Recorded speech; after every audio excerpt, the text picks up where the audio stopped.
Buenas tardes a todos. Buenas tardes, Jorge. Buenas tardes. ¿Qué tal? Mira, estamos con Jorge San Román, que acaba de publicar el libro Con permiso de la reina, el humor inglés, de los bufones a la sitcom, que publica Diabolo Ediciones dentro de la colección de cultura popular, una colección donde Jorge ya ha publicado varios libros, entre ellos La loca historia de Mel Brooks, Quita tus sucias patas de encima, mono asqueroso. Y había una vez una tele, que tenemos también la oportunidad de poder ver las entrevistas que te dicen en su momento en estos libros, y que ahora haces un giro completo y te centras en el humor británico, que defines muy bien al principio del libro. Haces un recorrido muy interesante. El guión me ha gustado muchísimo, porque el guión del libro, digamos, porque empiezas definiendo qué es el humor británico, luego haces un recorrido histórico y cronológico muy interesante, y acabando prácticamente en nuestros días, ¿no? Y también porque yo también reconozco, más o menos tú y yo somos más o menos de la misma edad, porque reconozco que hay una época de nuestra vida, especialmente los 70 y los 80, que podemos asociarla a series muy concretas británicas que realmente nos han acompañado durante muchos años, ¿no? Decía que tú empiezas tu libro definiendo qué es este humor inglés, humor británico, y que muchas veces cae en el estereotipo y se abusa, digamos, de eso, pero que a mí me ha gustado que representes un ejemplo histórico, que muestre ese arquetipo en Julio Verne, precisamente, con Phileas Fogg y La Vuelta al Mundo en 80 días, ¿no? Es decir, que ese es la imagen del inglés que luego ha perdurado, digamos, durante todo el tiempo, con ciertos matices, ¿no? Y que en el libro pues asocias a un humor que no es exactamente de carcajada, que es un humor más de sonrisa, muy enfocado en la palabra, en la ironía, en el sarcasmo, ¿no? También en el hecho de que sea punzante a veces, ¿no? Por ser hiriente. Pero bueno, que ahí llegaremos también por qué el lenguaje es tan importante, ¿no? Pero bueno, ¿por qué te has dedicado a, digamos, un tiempo de tu vida a reflexionar sobre el humor británico? Hola Jordi, muchas gracias por tu invitación. Un placer estar de nuevo contigo. Mira, este libro que presentamos ahora de Diablo, curiosamente surgió la idea con otro título completamente diferente. Iba a llamarse De Shakespeare a Mr. Bean, un cierto toque de humor británico. Porque la idea no era tanto centrarnos en la sitcom, en la sitcom en concreto, o por ejemplo, o en el cine de Monty Python, que es cuando hablamos de humor británico, quizá lo primero que nos viene a la cabeza, ¿no? Sino hacer, como bien señalas, un repaso más amplio donde poder contextualizar estos fenómenos, ¿no? En el caso de la definición del humor británico, yo creo que todos tenemos en mente esa forma de ser de los británicos que la propia cultura popular ha forjado, ¿no? Mencionabas la imagen del dandy británico maniático que presenta Julio Verne en La Vuelta al Mundo en 80 días. En películas como El hombre que pudo reinar, tenemos el carácter de los dos militares, ¿no? de Sean Connery y de Michael Caine, con ese punto humorístico, ese britanismo llevado a ultranza, la reina.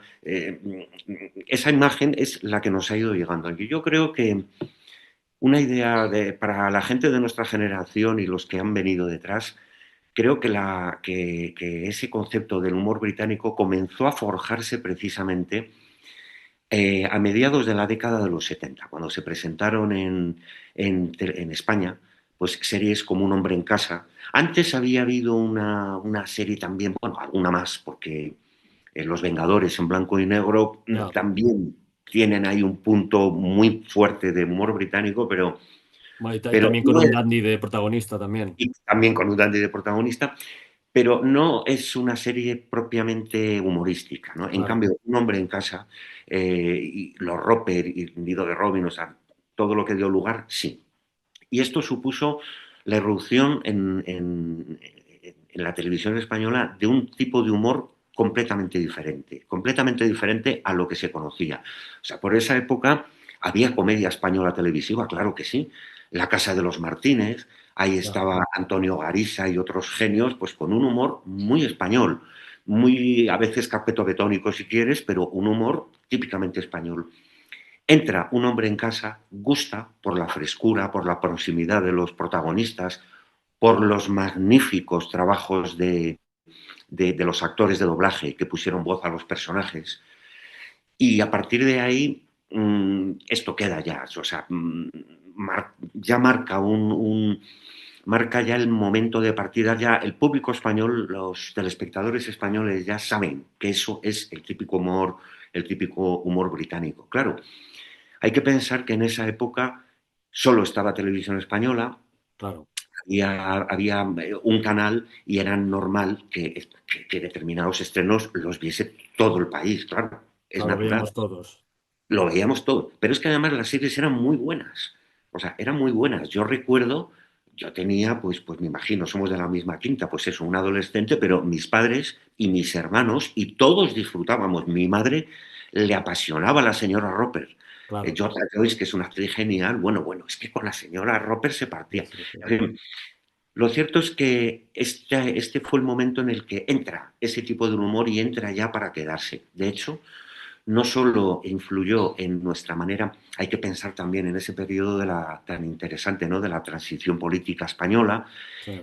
era como una ventana al mundo, entraban otras cosas, o sea, la visión que teníamos de Inglaterra, de los ingleses, pues era bastante fragmentaria, ¿no? A partir de ese momento ya lo Bueno, vemos como sobre algo. todo un hombre en casa era revolucionario en un momento en que, ¿no? Que un hombre viviera con dos chicas era en España a finales de los 70 era algo raro, ¿no?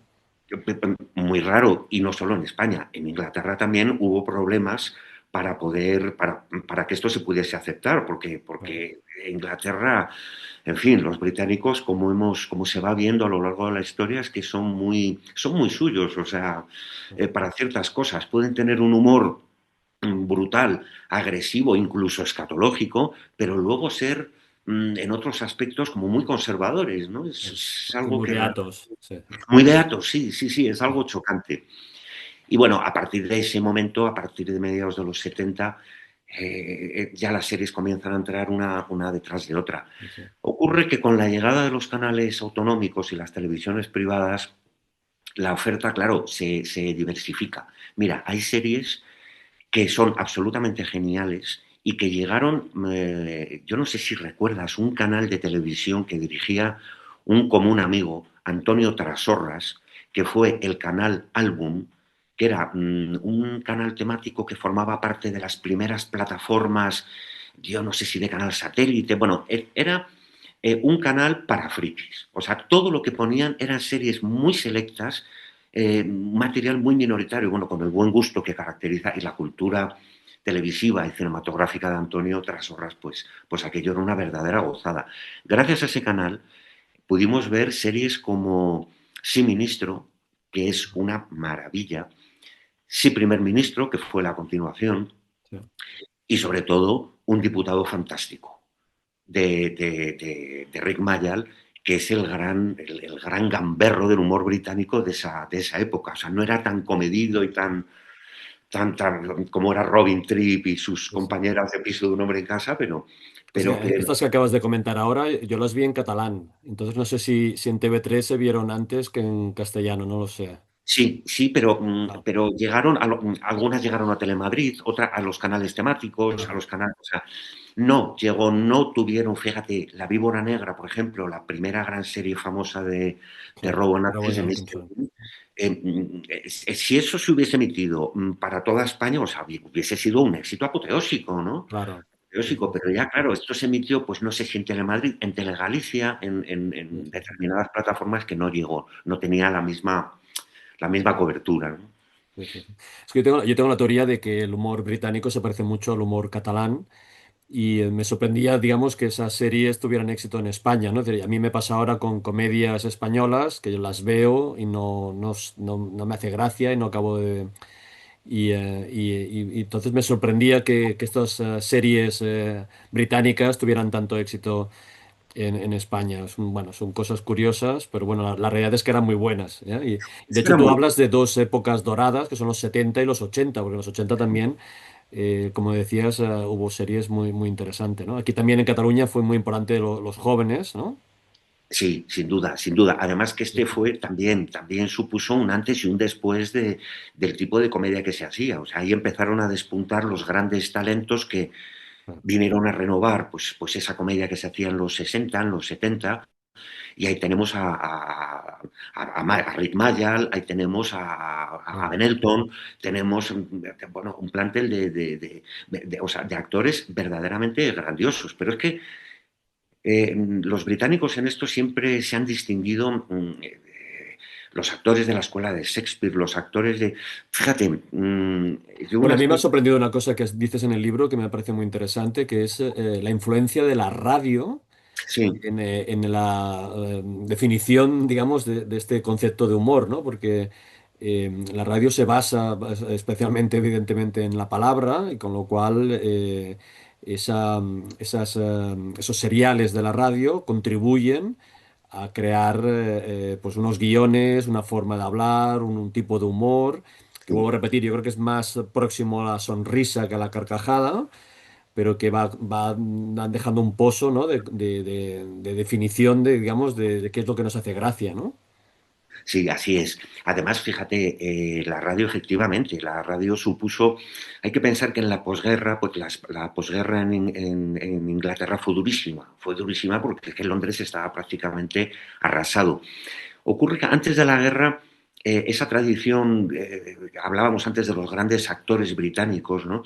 Los grandes no solo se han forjado en la escuela de Shakespeare, sino que existe una tradición de vodevil Ya. y del music hall británico. O sea, un actor como Cary Grant, por ejemplo, comenzó con 6 o 7 años en una troupe, recorriéndose todos los escenarios de music hall, o sea, una escuela durísima, con el público enfrente, y ahí se forja una manera de hacer, una forma de entender el humor muy especial. La radio, de alguna manera, cuando se va extinguiendo toda esa escuela del music hall, entra la radio antes de aparecer la televisión. Y en la radio de los años 50 a principios de los 60 despunta pues un genio de la comedia británica como es Peter Sellers, que junto con un grupo de otros genios o sea, del humor radiado, del humor hablado, crean ese programa mítico que es Los Goons, que los Goons sientan el precedente de lo que va a ser el estilo de humor una década después de los Monty Python. O sea, algo bastante absurdo, en muchos momentos surrealista. Hay que ver, o sea, las distintas vertientes humorísticas cómo van confluyendo y cómo pues esos actores, o sea, no, ¿de dónde han salido? No se han formado. La escuela ha sido esa, la escuela del music hall, la escuela de la radio. Claro. eh, Bueno, por eso la forma en que tienes de escribir el libro de forma cronológica nos permite ir entendiendo por qué pasan las cosas, ¿no? Y también con comentarios de producción que nos permiten saber también por qué se juntan, por qué se separan, ¿no? O por qué se crea, por ejemplo, el caso de Monty Python, que es tan importante, aunque a nosotros, yo, por ejemplo, en mi caso lo conocí más por las películas primero que por la serie. ¿Por qué acaban decidiendo que sean unos estudiantes universitarios los que empiecen a hacer los guiones a finales de los años 60, ¿no? Eso me parece muy interesante. Sin duda lo es porque ahí se reunió muchísimo talento y además que grandes actores. O sea, John Cleese es de Michael Palin, o sea, los Python son geniales y ahí está, es muy interesante el punto americano. O sea, quizá el director americano más británico puede ser Terry Gilliam, que Claro. formó parte del grupo desde el principio, porque salió, fíjate, salió huyendo de América porque en aquella época, en los 60, no era ni mucho menos lo que estamos viviendo ahora mismo, la América que estamos viviendo ahora con Donald Trump, pero él salió espantado en aquella época porque todo lo que era la reivindicación de los derechos civiles, etcétera, pues en fin, se veía muy mal. Él era su novia era hippie, no les gustaba lo que se estaba moviendo en América y bueno, pues fíjate lo que se está moviendo ahora, ¿no? Y Ya, él aporta un punto genial. Tenemos la suerte de haber contado con la participación en el libro de Raúl García, el director de animación, sí. que es un profundo conocedor de la obra de Terry Gilliam, porque Terry Gilliam, además de ser un gran director, es un gran animador y los segmentos de animación que aparecen en todas las pelis de los Python y en todas las, o sea, en todas las películas de los Python y en las series de los Monty Python también son obra suya. Además que esa animación tan bonita, tan característica del stop motion, de figuras recortadas, que es algo también de la tradición europea. O sea, es un director norteamericano que de alguna forma quedó completamente absorbido y ahora pues mucha gente piensa que realmente él es británico. Y la verdad es que cómo se juntó todo ese talento y luego todo lo que dentro de ese grupo surgía, porque mucho talento, pero muchas personalidades, gente muy especial. Por ejemplo, Chapman, pues tenía tuvo unos problemas con el alcohol impresionantes. Los dos primeros largometrajes y algunas del trabajo para televisión se veía influido por sus, no sé, por sus faltas de se le olvidaban las cosas. Tal. Luego superó. Decía cosas que había escrito él por la mañana, por la tarde no se acordaba que lo había escrito, ¿no? Rodaba, o sea, era pues un desastre en los rodajes, en el rodaje, por ejemplo, de Los Caballeros de la Mesa Cuadrada, él encima era el único que llevaba una malla de verdad, que pesaba enormemente, lo demás era de atrecho. Entonces había cosas que le resultaban físicamente imposibles de asumir. El pueblo donde rodaron estaba muy lejos del pueblo más próximo donde había un bar. Y para él eso supuso un problema. Y claro, sus compañeros estaban hartos. Ese rodaje fue infernal. La vida de Brian, en cambio, fue algo mucho mejor. Se planteó tanto la preproducción como el guión de una manera mucho más relajada. Chapman había superado sus problemas con el alcohol. Se reunieron en el paraíso de las Bahamas, allí con un montón de amigos como Paul y Linda McCartney. Y bueno, en aquel ambiente se creó pues ese guión increíble que es La vida de Brian, que terminó por convertirse en una de las comedias más divertidas de toda la historia. Sí, sí, Fíjate que también explicas la intrahistoria de la producción de esa película y cómo hay un Beatles, digamos, que es el detonante de que al final se llegue a hacer esa película, que es algo increíble, ¿no? sí, es muy curioso porque George Harrison, el más discreto de los Beatles, ¿no? Como el tímido de los Beatles, se reveló como un hombre capaz de. Además, él siempre estaba obsesionado, que esto también es muy británico, ¿no? Bromear con Mm. los impuestos y que en la canción suya de los Beatles, en Taxman, ¿no? Se menciona en el libro porque de una manera cómica no sé, se queja de la carga tributaria. Pues los Monty Python, cuando se presentaron con aquel guión fantástico, el productor a última hora se volvió atrás, dijo, no, además empleando palabras mayores acerca de la figura principal, que era Jesucristo, y que no podemos ahora reproducir lo que el productor dijo porque estamos en Ya. horario infantil, Sí. pero, pero bueno, se quedaron sin financiación, o sea, pero además es que no solo estaba el guión y la preproducción escrita, sino que el rodaje ya en Túnez estaban ya los equipos preparados para iniciar el rodaje y se quedan sin ello. Y Eric Idle, muy amigo de George Harrison, pues se lo comentó, le dijo, pues fíjate lo que nos ha pasado, qué faena y tal, y George Harrison le dijo, no te preocupes, que yo financio la película. Bueno, ya se pensaron que era una broma de George y tal. No, no, no. Como que era una broma. O sea, se empeñó personalmente, George Harrison, hipotecó su casa de Friars en Londres, esa casa histórica que aparece en el jardín maravilloso de los gnomos en el primer álbum, en el segundo álbum en solitario de George, el Alcimus Pass, esa casa, la casa de Friars, sus oficinas en Londres, todo lo hipotecó para poder hacer esa película. Cuando le preguntaron a los Monty Python que a qué venía aquello, Eric Idle también bromeaba y decía, bueno, es que George dijo que esta es la entrada de cine más cara que se había pagado en la historia, porque quería George Harrison ver esa película. ¿Por qué la Lógico. financiaste? Porque la quería ver y se convirtió en la entrada de cine más cara de la historia. Sí, sí, sí, No sí. se arrepintió porque, bueno, ahí quedó la película, ahí Sí, quedó sí, el... sí, sí, sí. y además el inicio de la productora de Jobs, porque aunque ya no hizo más cosas con los Monty, pero tuvo una larga trayectoria, o sea, Sí. se rodaron un montón de películas, y bueno, aunque luego aquello acabó mal con el socio de Jobs, pero bueno, como decía Rudyard Kipling, eso es otra historia. Eso es otra historia. Sí. Pero bueno, la cuestión es que Monty Python tiene una contribución fundamental, primero juntos, después por separado y después tanto en teatro como en cine, como en televisión y con series. Antes estabas hablando de los años 70, también Hotel Fawlty también es una serie fundamental también, ¿no? Y que también llegó aquí en las televisiones autonómicas. Sí, sí, y bueno, y tenemos ahí a un genio que es de Leonard Rositer, que es un actor, También. bueno, que es absolutamente, es deslumbrante.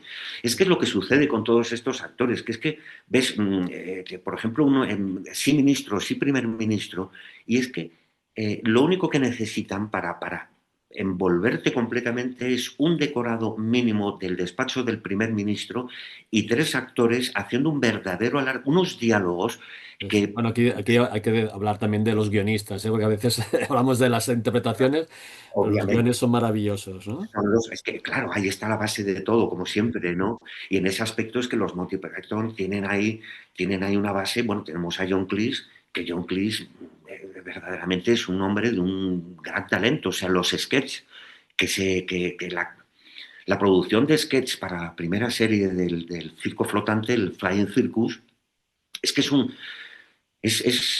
una erupción de talento desbordante, o sea, Y además tanto, hace un momento acabo de decirlo el tema del guión, pero por ejemplo John Cleese o Rowan Atkinson, al final son herederos de Charles Chaplin, ¿no? Porque son también actores muy físicos, ¿no? Es decir, que hay una parte del humor que es físico.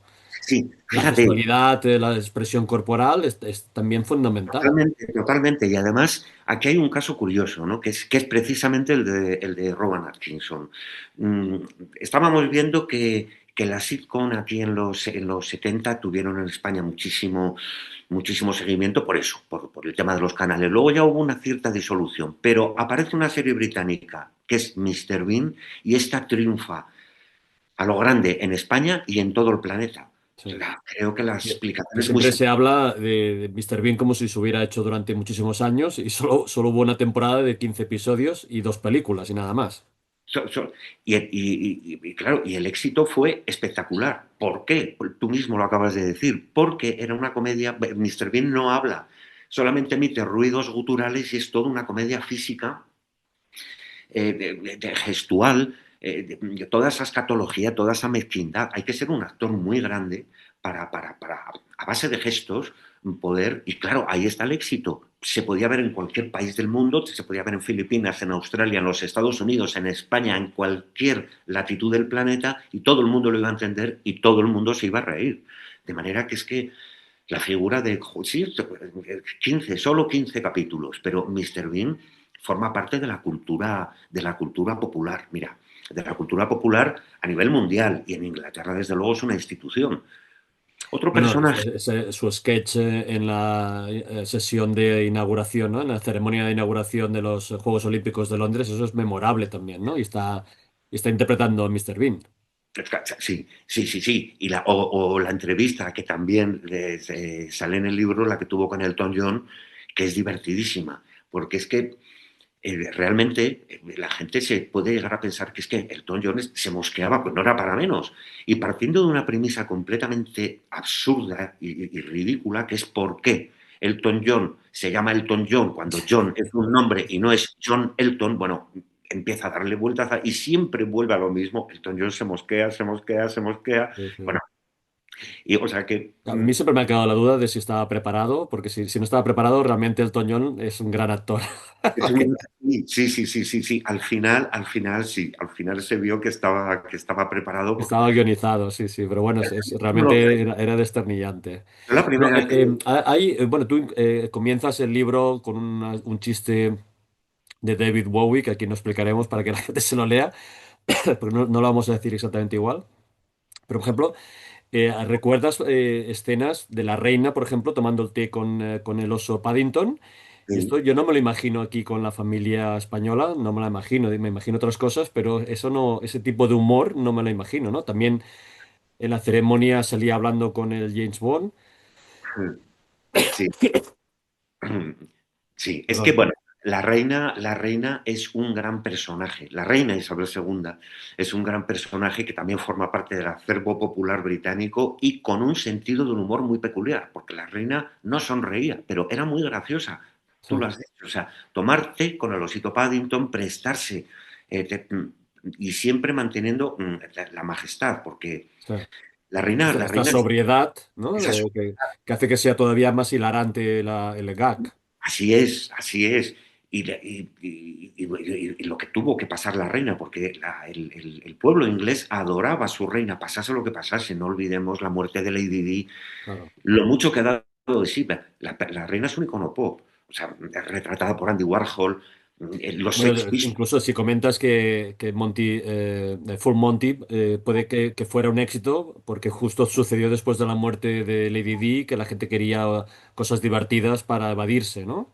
Sí, eso, bueno, pues algunos críticos llegaron a decir que la afluencia masiva de espectadores a Full Monty se debió a que tenían que consolarse, ¿no? Tenían que Ya. consolarse de la pérdida terrible, de aquella pérdida terrible. Y la reina, lo cierto es que hasta el final, hasta el último momento, hiciese lo que hiciese, el pueblo inglés estaba con ella y forma parte, o sea, su graciosa majestad forma parte del humor británico. Su hijo, el actual rey, Carlos III creo que es, ¿no?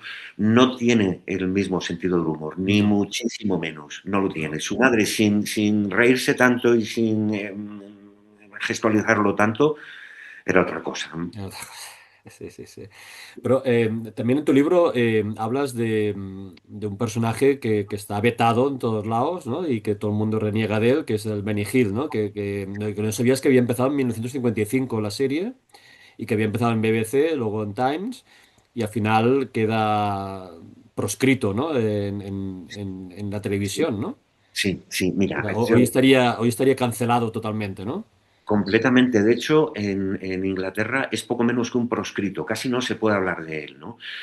A mí, yo esto lo digo con lástima, ¿no? Lo digo con mucha pena, porque cuando se da una revolución cultural, como por ejemplo la revolución cultural china, o sea, el problema es que destruyes todo el pasado, Ya. destruyes, o sea, lo destruyes todo y Bueno, hoy la día idea es ver la ficción con ojos de cuando se hizo, porque si no acabaríamos cancelando todo.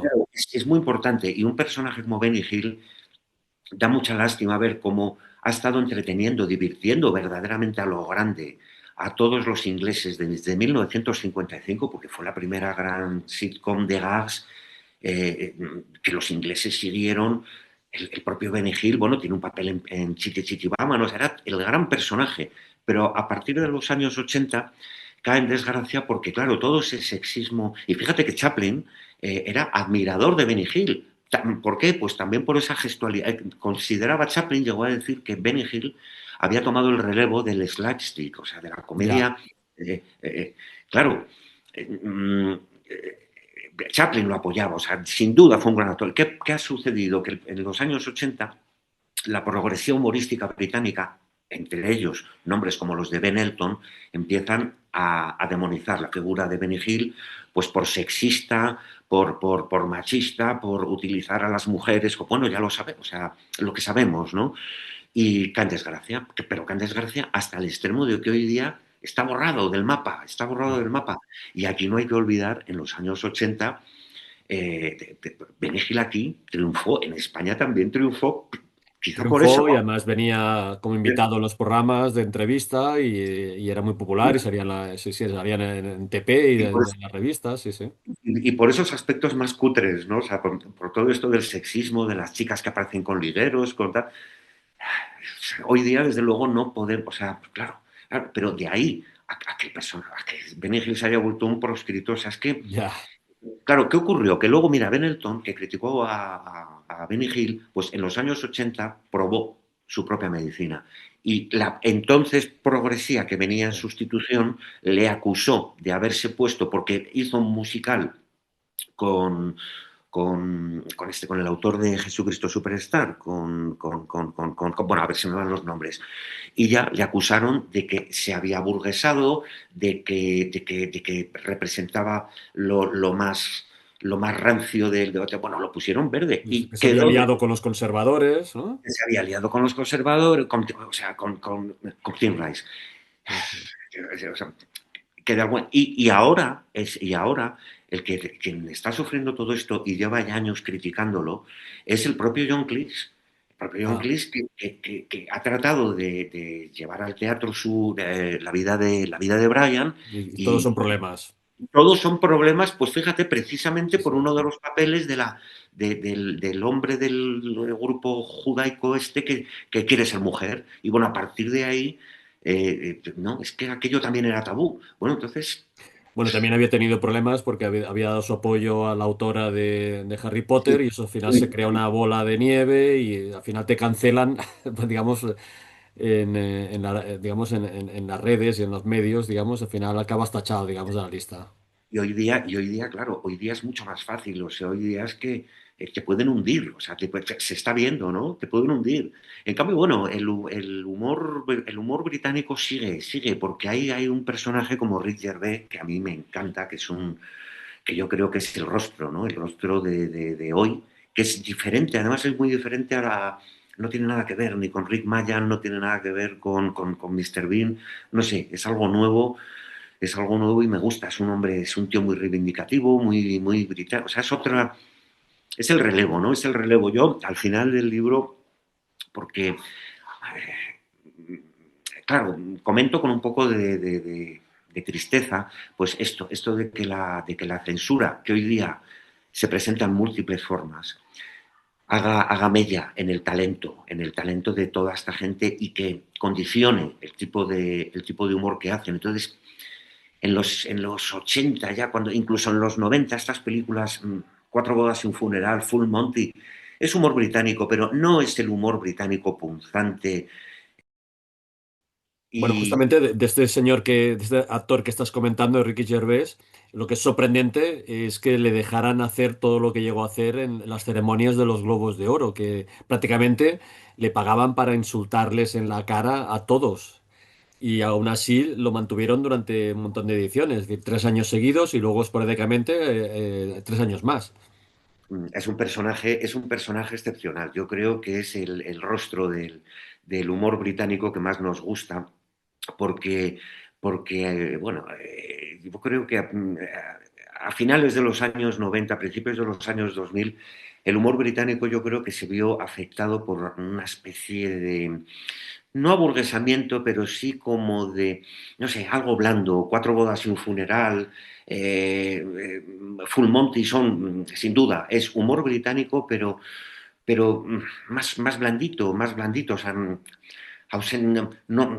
carente de esa agresividad, que claro, que quizá los requerimientos del tiempo, la censura más o menos explícita, ha, pues, ha influido para que el humor británico no fuese tan radical como había sido. Y de alguna manera yo creo que Ricky Gervais lo que está haciendo es recuperarlo. O sea, esto de presentarse en la ceremonia de los premios y decir a la cara cuatro cosas, o sea, es que realmente es algo muy gracioso, algo muy británico. O sea, este tío yo creo que mantiene bien alto el pabellón Ya.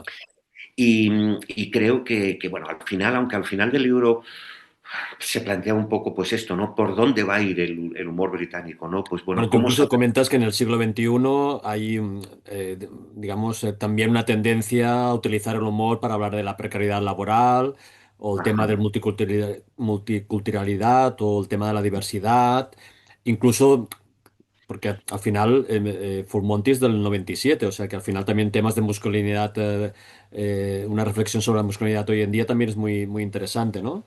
Así es, así es. Y además, mira, y todo lo que dio pie a ello, porque fueron películas, por ejemplo, las últimas películas del Mm. siglo anterior, que de alguna manera la comedia inglesa recuperó su papel preponderante, ¿no? Grandes comedias, sobre todo pues, por los resultados de taquilla, tanto Cuatro bodas como Funeral como Full Monty, y todo lo que Full Monty ha traído después. O sea, realmente es otro fenómeno de la cultura de masas, porque todos los países del mundo tienen su propia versión de Full Monty, siguen Sí, sí, representándose. y una película que dices que estuvo a punto incluso de no estrenarse en cines, ¿no? O sea, sí, o sea, tuvo una vida pues muy azarosa. Y además que curioso que con pequeños presupuestos obtuvieron unos taquillazos realmente impresionantes, ¿no? O sea, fue un momento muy interesante porque la comedia británica cinematográfica tiene también un momento brillante y maravilloso que es en los años mediados de los 50, mediados de los 60, las comedias de Eileen que pues con un actor como es Alec Guinness, que mucho Ya, antes de hacerse famoso por ser Obi-Wan Kenobi ya, o por ay, el puente pobre. del río Kwai, pues hizo una serie de comedias rodadas en un estudio muy modestito a las afueras de Londres, que es el Ya, estudio de Ealing, y en una de ellas interpretó, fíjate que prodigió a Alec Guinness 8 papeles, o sea, 8 papeles diferentes, entre ellos el de una dama británica, ¿no? Y todos, o sea, una comedia grandiosa, o sea, 8 sentencias de muerte para no perdérsela. O sea, y bueno, pues eso, al final del siglo, el cine británico vuelve a tomar la preponderancia, pues eso, a tomar el papel que había perdido y vuelve a tener ahí unos éxitos. El diario de Bridget Jones, por ejemplo. claro. En fin, Bueno, y las también con un películas. actor que es Hugh Grant, que va apareciendo en todas estas películas que he comentado ahora, también aparecen varias, ¿no? En Notting Hill también, es decir, que va apareciendo en Sí, varias, ¿no? sí. Sí, sí, sí, sí, es un acto, bueno, pues eso, el galán. Nos lo vendieron un poco al principio como el reemplazo de Cary Grant, pero claro, Cary Grant es demasiado grande como para que algo lo pueda reemplazar. Ya. Pero realmente sí, es un personaje pues así, con Sí, sí, Cary ese. Grant, que también era británico, es decir, que al final tú planteas este dilema interesante en el libro, ¿no? Que Charles Chaplin era británico, Hitchcock era británico, Cary Grant era británico, es decir, Sí, que porque, esto es porque curioso, ¿no? fíjate que muchas veces, o sea, hablamos, por ejemplo, de Hitchcock o de Chaplin, y es que eran británicos. Lo que sucede es que como es la cultura cinematográfica norteamericana es quien, o sea, quien los ha impulsado, ellos son el cine, o sea, más Chaplin, Hitchcock, bueno, pues eran británicos. Aunque Hitchcock solamente hizo 2 películas como comedias propiamente Ya, dichas. Y una de ya. ellas, que es también para no perdérsela, ¿qué pasa con, bueno, estamos buenos, quién mató a Harry? Que es una verdadera obra maestra del humor negro británico, aunque en todas las películas de Hitchcock está ese punto británico. Y uno de los actores fetiches de Hitchcock, Cary Grant, claro, Claro. también británico, y aporta pues ese punto distinguido. O sea, vemos en un Sí, la actor como flema de, sí, sí, la flema del caballero la, inglés. la media sonrisa, la elegancia. Cary Grant, pues es otro icono, ¿no? De la comedia británica, sin duda. Además, un Sí, actor sí, que a mí sí. me encanta, me parece un Pero en tío. cualquier caso, te tengo que felicitar porque el libro está muy bien escrito y vas Muchas gracias. acompañando al lector por las diferentes épocas, las diferentes producciones, se va entendiendo y casi, yo creo que el 90% ya o hemos visto la serie o hemos visto las películas. Y me gustaría comentar una cosa que me ha sorprendido porque no lo conocía esa noticia, porque yo todo el rato estoy diciendo que es más de sonrisa, más inteligente, más humor y tal. Pero me ha sorprendido la noticia de que hubo una persona danesa que murió viendo la película Un pez llamado Wanda, ¿no? Es decir, que Literalmente se eres algo murió. absolutamente delirante, ¿no? Así es, Bueno, así es. pobrecita, ahora no está muriendo, pero el pobre señor se murió en el cine viendo la película. Que bueno, que por otra parte, qué mejor forma de Sí, morirse, ¿no? Que no sí, sí, pero... quisiera yo. Pero bueno, también es un ejemplo, bueno, de que esta película tuvo una contribución también muy, muy importante bueno, que llegó a ganar el Oscar de Kevin Kline solamente por ese No personaje envejece, no envejece. Es que la podemos ver 1 millón de veces sí, y y nos reímos todas las veces. sigue siendo igual de graciosa. Sí, sí, sí, sí. Oye, ha sido muy, muy interesante hablar contigo y también la posibilidad de que, bueno, de difundir el trabajo de investigación y de divulgación que has realizado, que ha sido, vuelvo a repetir, muy interesante y está muy bien escrito el libro. Para acabar, ¿quieres comentar alguna cosa que no haya salido a lo largo de la charla? Pues desde luego mi agradecimiento a todas las personas que han contribuido para que este libro saliese adelante, empezando por el ánimo y por el impulso de Lorenzo, Lorenzo Lorenzo Pascual, Pascual, el director de Diablo Ediciones. que siempre apoyando a los autores y bueno, nos ha llevado meses, o sea, no ha sido una idea de estas de llevarla a cabo inmediatamente, se ha ido madurando y al final, pum, él detrás. Gente como Sebastián Romiti, que ha hecho una labor con la maquetación del libro, con la selección también de muchas imágenes, para que quede tan bonito como lo tenemos, y toda la gente pues que está detrás de todo el proceso, la imprenta, la gente que ha contribuido, Raúl García por su contribución con un texto de Terry Gilliam, Elena de Maeztu, una actriz de doblaje que fue la voz de una de las Python en la vida de Brian, también vive en Segovia, muy cerquita de mí, y se prestó pues a hablar a todos ellos, a todos los que han hecho posible que el libro, pues estas navidades esté en manos de todos los lectores, que ojalá lo disfruten, porque se ha hecho con esa idea, con la ilusión de despertar una sonrisa, que es de lo que se trata. Claro que sí.